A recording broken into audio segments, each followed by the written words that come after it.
Itapon mo na. Hindi pa naman kami bumibili. Hindi pa ba?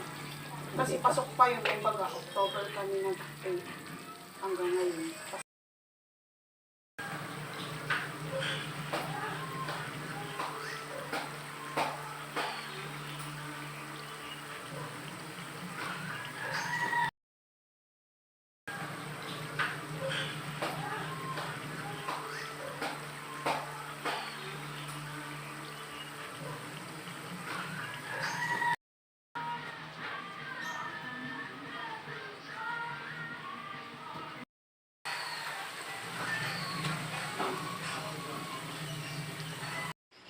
Yan mga idol, luto muna tayo gamit ang kalan na gawa sa used oil.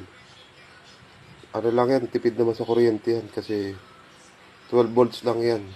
Sa mahal ng gas ngayon kailangan natin yan. Ano lang naman yan, yung mga langs na pinagpalda ng motor, sa mantika, basta used oil lang mga idol, yun lang ang gamit yan. Salamat.